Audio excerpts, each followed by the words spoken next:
what do? They go, sorry? No, say it. They still doubt whatever that they have seen. They still doubt and they still go back to doing their negative things. What is that? That is a lesson of human beings. And what is that lesson? That lesson is when you don't have that feeling in you, you don't have that experience in you, when you don't have that kind of mind in you, it's very hard to believe in someone else. It's very hard. Look at Jesus Christ. How much miracles he showed. How much compassion. I mean, the New Testament is so different than the Old Testament. The Old Testament is cruelty. It is a mean, jealous, angry, vengeful desert God who, if you don't worship him, you put other gods above him, he'll get you. That's the God of Israel, right? He's an evil, very jealous, very petty desert God. That's what, in the Old Testament, God is made out like that. And the thing is this, that when he's unhappy, he gets you. He'll kill you. He'll drown you. He'll expect sacrifices. I mean, what kind of God expects you to sacrifice lambs every month? You know, on the Sabbath day, every Friday. Well, what is that? He's bloodthirsty. And when he's not happy, he gets revenge.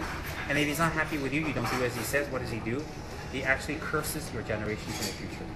I mean, look, Eve made a little mistake. She ate a little apple. All of us got to suffer for it. All of us gets kicked out of. I mean, what does that tell you about God? But you see, what I read is that that's not God. That's a man-made God. That's someone man made up because he has the characteristics of a human, not a God. The characteristic: jealousy, hatred, covetousness. All the things he tells us not to do in the Old Testament, he does. All the things he tells us not to do in the Ten Commandments. But in the Old Testament, God is doing to people. I mean, he drowned the whole planet for 40 days and 40 nights. Right or not? He drowned. He kicked you out of the Garden of Eden. He made everybody, just for building a tower, and Tower of Babel. They shot one teeny little arrow in the sky, and he's so pissed off, everybody wakes up with a different language. Hence you speak Hubei girl language, and I speak Tibetan. You speak Hubei girl, and I speak Tibetan. I mean, because they shot one teeny little arrow at him, like, hello, you're as big as the universe. And it's one arrogant king. Why don't you just slap him and tell him to get lost and not punish everybody on the planet? What is that? That is a fear tactic. That is not a God. That is man controlling people through saying there's a God who does it. He is vengeful. He is very bloodthirsty. He is very, very angersome, and he's jealous. That's the God of the Old Testament. The New Testament is very different. God is love. I mean, what happened? He went for therapy. He went for counseling. Hi, my name is God, and I'm kind of upset with my children because they don't worship me. Oh, poor bitch. What happened? I mean, what do you think? The counselor said to God, poor bitch. Tell me about it, God. You know what I mean? And like, think about it. The God of the New Testament is very different, but still vengeful, still covetous, still angersome, but much less, because Jesus painted a different picture. Even still, through Jesus' love, his compassion, he really was a nomad. He really had no attachments. Even still, how many people doubted him to the point of having him killed? Now, why would a God who loved people so much and loved everybody so much have his son get slaughtered? And then allow that to happen. And then when his son gets slaughtered and humiliated and beaten, then you punish everybody for it. I don't understand. It all does not make sense. So what I'm trying to say is if you yourself do not experience compassion, if you yourself do not experience some sort of forgiveness, or you have a light heart, or you have a kind heart, or a generous heart, and you have not developed that, you will not think anybody else has it. Even if the kindest person standing in front of you, you'll have the wrong view. And that's the fact of life. So therefore, having a guru and respecting a guru is not about the guru. It's about yourself. It's about yourself. Because why? If you reach someone like Mother Teresa's level, you will see compassion and love and the need to nurture and take care of people everywhere. Even if they're mean to you. You will see them with a loving eye everywhere. Even your worst enemy, you will see with a loving eye. If you develop Mother Teresa's level. If you're a nasty, mean little person who always wants to get revenge, Mother Teresa can stand in front of you and you see someone, you think, what does she want? What's her motive? That's the mind. That's why I say people who have doubts and people always, people hear a little rumor and they run away. They don't check for themselves, they don't see for themselves, and they run away immediately. It tells you something about their life. And they will run away about everything in their life. They may be making money. They may get a good post in their company, but it doesn't mean they are happy. They make people happy, or they are fulfilled, or they make people fulfilled, or people around them will be happy. Because they simply run away. And same thing with the few people who have left. They feel an emptiness, and they feel a sadness, and they're demanding for attention. I mean, the one recent event, the most recent one, your friend, right, who left, what he is doing for attention is much less than the other people. Much, much less. But the other people, like you guys have experienced it, what they've done for attention, how I talk to you guys, what I do with you guys, and how I react with you guys is exactly how I've been reacting with all these people. In fact, I was very moved today because I met an old friend of mine, Tsem Rinpoche. I've known her for 16 years, you know. And she said to me today, and it really made me very happy, because she says, Rinpoche, you've never changed. You're always the same old Rinpoche. I love it. Remember she said that? And it moved me. And to have her say that to me made me feel like, oh. Because I always, and I know what she meant, but she told me a long time ago that she finds that I'm very sincere, and she believes in me 100%, and she finds me very, very, very honest. And when she said that, it was a great compliment from her, because she's straight, she doesn't play, she doesn't joke, and she's very direct. Very direct. And the thing is this, when she said to me, God, you haven't changed, I was so happy with myself in a good way. I said, yes, and I said to her, no matter how poor I get, I will never change. No matter how rich I get, I will never change. I will never forsake my vows. I will never, ever forsake any of the vows I've taken. You see, what keeps me aligned is my vows. And so now I'm getting results. When I hold my vows, I'm not getting revenge. That's a bodhisattva vows.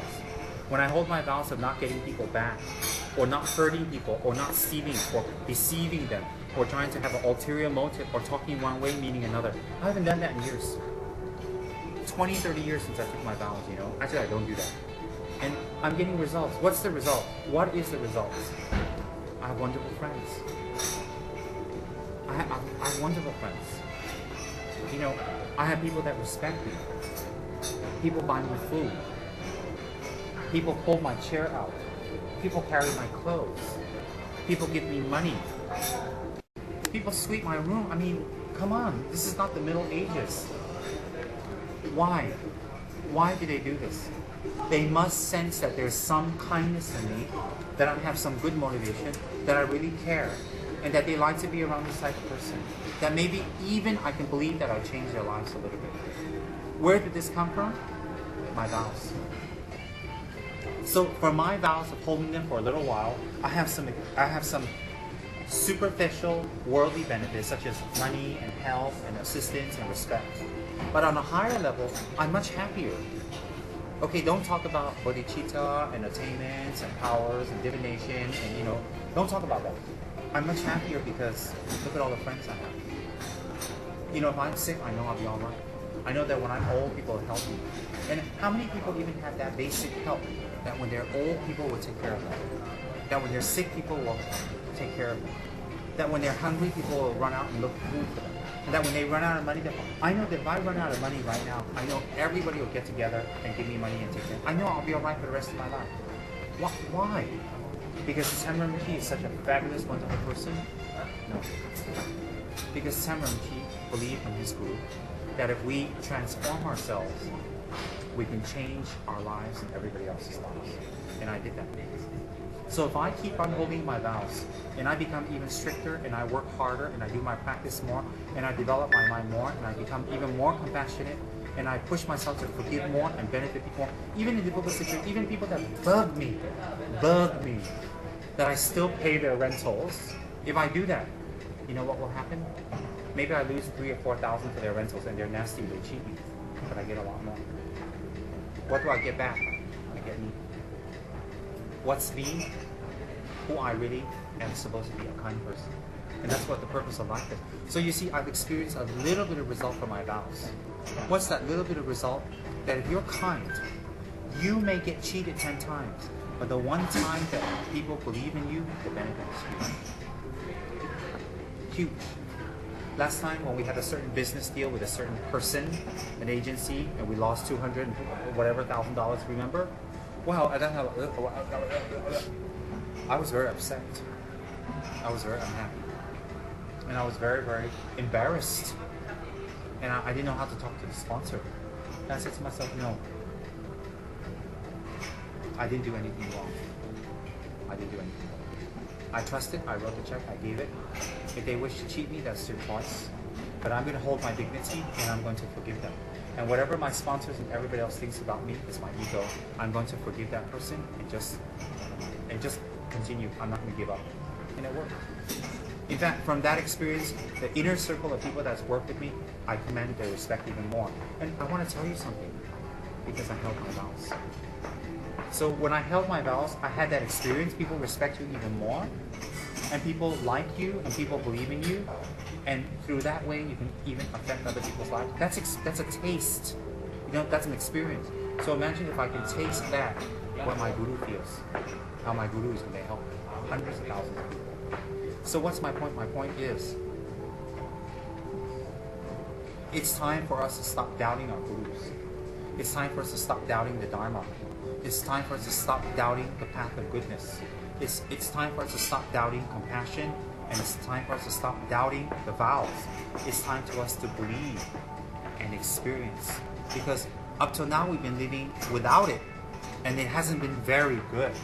And the future doesn't have any good portents either, because it's just old age and death, and that's it. So since we've been living this long and it's not been that fabulous, in the future we can see that it doesn't have any great portents either. Why don't we adopt Dharma practice now? So for me, Dharma practice is not hard. It's not difficult. Holding my vows is effortless. And I'll tell you why. A, because I've been at it for the last 30 years. So I have a little time ahead. I'll be very honest, because I've been at it for the last 30 years. Okay? I wasn't born as holy schmoly from some kind of lotus, and I'm like, Om Mani Padme Hum, and you give me the vows, it's just symbolic, but I'm pure. No. Nobody ever wrote in the Chronicles of Tsem Rinpoche that he's an emanation of Avalokiteshvara. Nobody. Nobody wrote in the Chronicles that he's born from the heart of a lotus of Amitabha's, third eye. Nobody. So what I'm saying is, whatever they want to say about my previous lives, your previous life, it doesn't matter. What matters is right now. How do you react? You have a situation in your home right now. How do you react? How will you act? And how you act, right? And how you feel doesn't matter. You think that how you act, how you will feel about yourself 1 year later. Because you're a young lady with conscience. How would you feel if you were nasty or mean or not nice a year later? You get the instant satisfaction, not long term. And then when it's not long term, you have to cover it. So the thing is that how will you deal with it right now? How I would deal with it is help them. You do lose. It's like you don't have to, and it's unfair, and maybe you might even damage them. But it's two lesser of the two evils. And then it's more difficult to do that, but it's better because you don't lose yourself. You don't want to lose yourself. What does it mean? Your real self. When we're happy, it means we've been kind. When we're happy, we know we've done the right thing. When we've done the right thing, we're happy. That's real happiness. That one no one can take away. So it's time to stop doubting our gurus, to stop doubting the path, and stop doubting the Dharma or the vows, because we use that as an excuse not to push further. Oh, my guru did that, I'm going away. Bye, I don't believe in him anymore. I want to have a normal life. I want to just live. That's all BS. It's not about the guru, it's about yourself. It's about yourself. So therefore, if you experience from meditation or from time, meaning holding the vows from time, or applying the principles of compassion, the 8 verses, to your mind, and you feel some results, or people respecting you, people like you, and you find it easier to let go and you feel more happier, that is a result. That is a result. Nothing, don't look for bigger things at this moment. That is a result. When you get that result, when we're sitting here and we're having a good time, and we have this wonderful relationship, and we're going to do good things together, that is a result. That's what we want as human beings. See, if you talk about enlightenment or bodhisattva or becoming a maha bodhisattva, that's a little far for all of us. But right now, what we have, this is a result. This is the result. Our relationship with each other is very pure. Why is it pure? Because we're not here to use each other. We're not here to get something from each other. We're here to work as a team. And even when we're not working, we're together, and we really enjoy this. We really enjoy this. Why? Because there's no walls and no barriers and no show. It's just yourself, your bare self. And that's very nice. It's very nice to be yourself with people, and they are themselves with you. So that's the result of Dharma practice. That is the result of what we want to experience. And trust me, when you experience that more and more and more, you want to do more Dharma. Vows are effortless. And then people give you tantric vows, you're like, why not? Because it's just a flow of things. We have some experience. The reason we lose faith is we don't have experience. The reason we don't have experience is we don't apply ourselves. Does that make sense? So people who practice, they never lose faith. That's why, even after your gurus passed away, how come for some people, even their gurus have passed away 20, 30 years already, but they can sustain their practice, they can get stronger, they can do more and more and more. Why? Because the guru's inside of them. How is the guru inside of them? Because their guru is not the physical person. It's the experience. They have experience from practicing his teachings. So when the guru has taught you something, you've applied it and you've gotten that experience, even if your guru is not around, you will still increase that practice and become better and better. Why? Because the guru is inside of you. What's that guru? The experience you have received from the practice that changed your mind. That's the real guru. So for some people say, oh, well, Rinpoche's not around, I'm not near Rinpoche, or I don't know what's going on, or I doubt Rinpoche, I'm not going to practice. They just go off real quick. It's very clear, their level. It's very clear. So people have very supreme faith in their lamas. Supreme faith in their lamas, they have practice. That's why even when it comes to Gosang, when it comes to the level of the lamas, some people are blown away by a lama who sits on a very high throne. Some people are blown away by lamas who have big titles and big hats, and they are famous and well known. And so if it's a well-known guru, if it's a famous guru, they run, they feel it's better. That shows you that level of the lama. Because what a high-level guru is teaching you, what a famous guru is teaching you, or an ordinary guru is teaching you, or the simple old monk in your house is teaching you, is exactly the same message. And if you practice that message and you gain that experience, it doesn't matter whether the guru is high or low, you will have faith in your guru. You will have faith. So people who run around to different gurus, run around to different teachers, they feel excited about it. Most of the time it's because they have not experienced anything in their lives. So they feel that, oh, I'm with this guru, but if I'm with a more famous guru, a better guru, maybe I have to experience more, then I can come back and serve my guru better. I mean, they have all kinds of twisted thoughts. If that is the case, then all of us should never take refuge with ordinary gurus. We should take refuge with the top. Only the top. Only the best. So how is that possible? How is that possible? But if we not experience the guru or experience the teaching, if we not experience teaching, then another possibility is we look for big gurus. We run for big gurus' teachings. We run for big gurus' assembly. And we see that if a lot of people go there, then it must be a very good guru because there's a lot of people. But then again, there's a lot of people just like that. No confidence in themselves.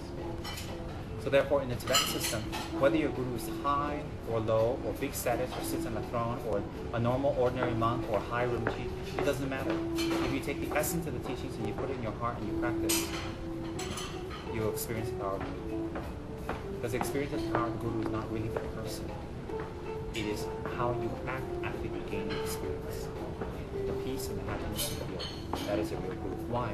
Because the purpose of having a guru is to become a guru, to find the guru in you, to become a Buddha. So therefore, if you don't find the guru in you, you look for high-level gurus. Oh, this guru's got 16 incarnations, this guru's got 30 incarnations. Oh, I need to know about his previous life. Oh, wow, he's emanating, he's got this magical power. You know, he has clairvoyance, run there, he can change my life. He can't. They can't. They can't. Everybody around these gurus must have changed them. Then everybody around these high-power gurus must be perfect and changed and transformed. In fact, the cases around these gurus of people transformed even less than ordinary gurus. Why? Because they have no self-confidence, so they feel that the mob is there, or this bigger power, this bigger name, there's something there. That's human design. Does that make sense? If you think about it. So therefore, if we have a simple old monk, or a simple old nun, or just a simple old teacher, just very simple with no status, if we stick with our teacher loyally all the way, we will get experience. We will. We don't need to run here. We don't need to run there. We don't need to be here. We don't need to go do nothing. Because why? What we experience is a result already. That comes from the teaching. Running here and there, in fact, it sets a very bad example. Hence, I said in Ganden Monastery, where we live in an environment of such holy gurus, so many holy masters, holy. You don't see us running back and forth. No, we stick to our own. Some monks even have teachers that are very simple geshis. Their teachers are not high gurus. They don't even run there, but they respect very much because they have their teachers and they do their meditation. They get the results. It's very, very clear. And whatever people say about our guru, whatever people say about our teacher, if we have experience of practicing and getting results of his teaching, we'll never have doubt. Why will we never ever have doubt? Because we have experienced it. If we have doubt and they're able to give that doubt to us, it's because we haven't experienced it. We haven't experienced it, and we won't experience it with another teacher. Why? Because we're just running away from ourselves.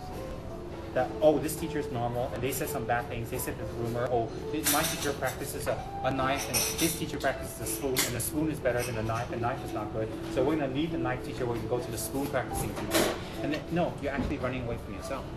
Because the spoon and the knife is just the outer thing. The real inner thing is mind transformation. A teacher who just gives initiations and tantric teachings and encourages that is someone we have to be careful. A teacher that focuses on mind training and mind transformation, we should flock to them, it says in the scriptures. Why is that in the Lamrim? Why? That's what it's about. That's what it's really about. The more thank you, dying so sweet.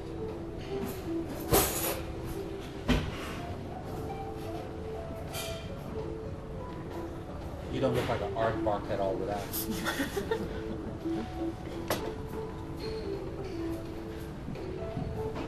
Keeps visiting Dharma.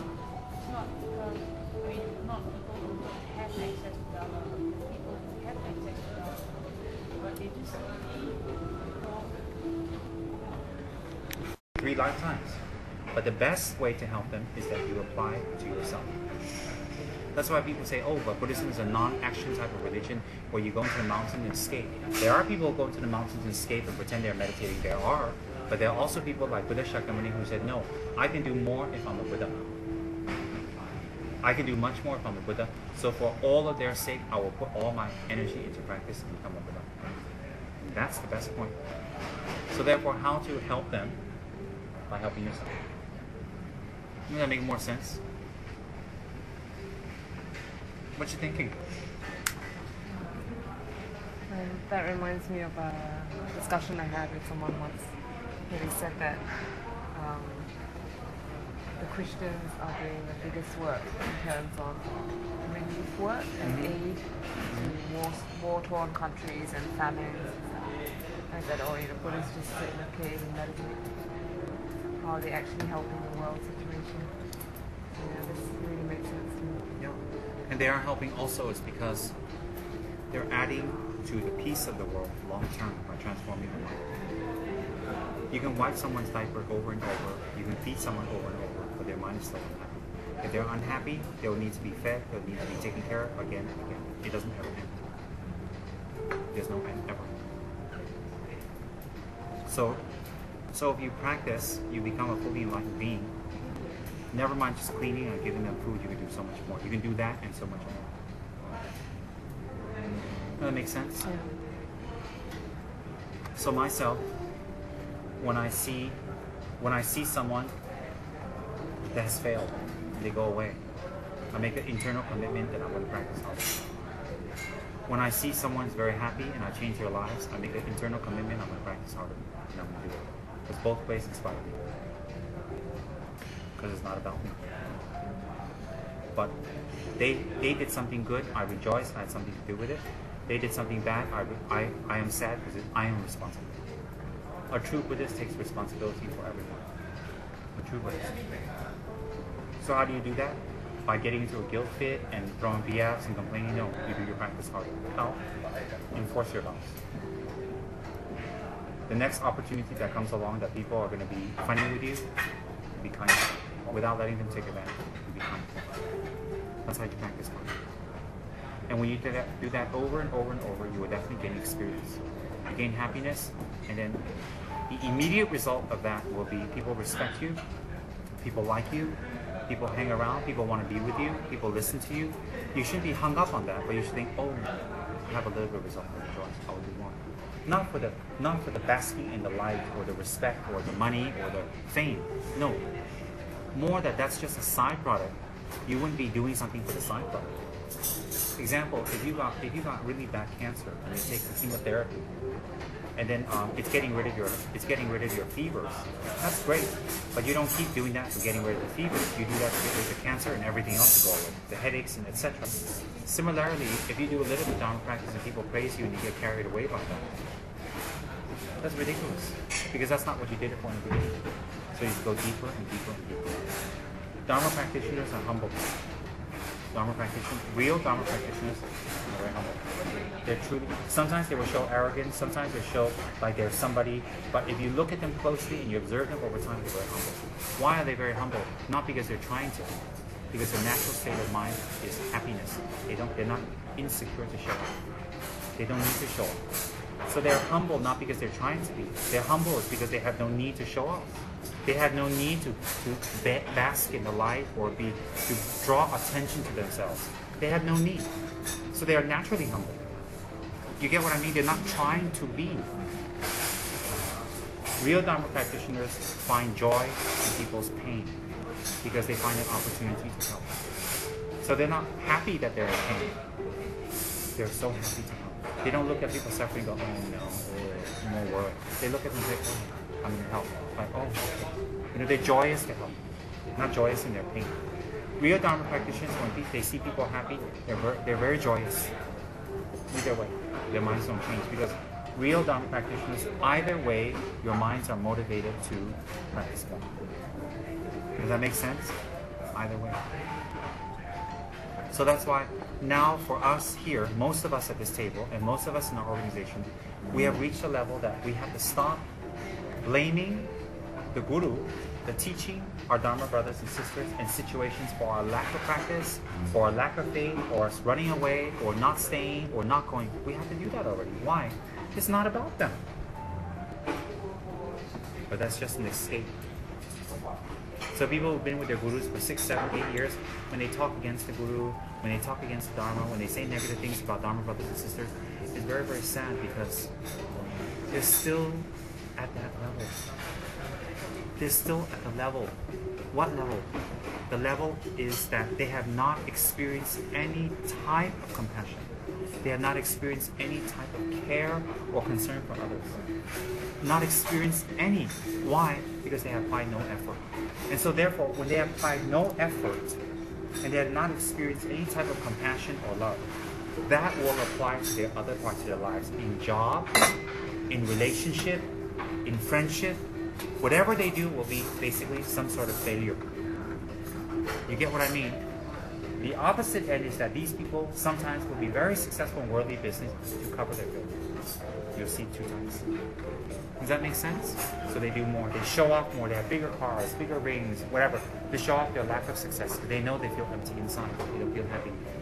They don't know why people don't respect them. They don't know why. So therefore, there's the other type of people who they have not experienced compassion because they have not given it. You see, you experience compassion when you give it, not when you get it. When you experience it, you give it, then you get it without wanting it. These people who feel that, after 5, 6, 7 years with the Guru, they won't blame anyone. They won't even look for another Guru. Even students of the Gurus, they won't look for other Gurus, other senses, other traditions. Why? They've experienced it and they've gotten result. If they don't get result, they won't get result anywhere. Very unlikely. Rare cases there are because they find their own lineage, you know. Rare cases that they have a stronger karmic connection to another lineage. There's rare cases. But also, these kind of people usually in other parts of their life, in relationship, in friendship, in personal development, in money, and in jobs, they're also failures. Why? Because their character is that way. So of course, in spiritual practice, they'll be inverted commas failures. Why? Because that's their mode of being, or their mode of function with every part of their life. So usually they fail in everything. And then they use more and more and more tactics to get your attention or your sympathy and help. And the more they do, the more disgusted you become because you get an experience of what they are like. You experience what they're like. So whatever they do now, you're like, Even if they give you a glass of water, you're like, Exactly. And you're afraid to be around them. And consequently, they become more lonely. They become more segregated. They become more marginalized. And they become more unhappy. And it becomes worse and worse. How do you help them? You have to practice more. You have to practice more. And sometimes we have to realize that some of these people in this life we won't be able to help them. Not in this life. So not helping them in this life isn't breaking your vows or giving up on them. It's that you're going back and building yourself up for the war. You know, you go back into your training camp and you build yourself up for the real fight. Meaning you develop more compassion, you become more stronger, you become more firm so you can help them in future life. Because it isn't about one life. You understand that, Paris? How do you feel? I feel very guilty.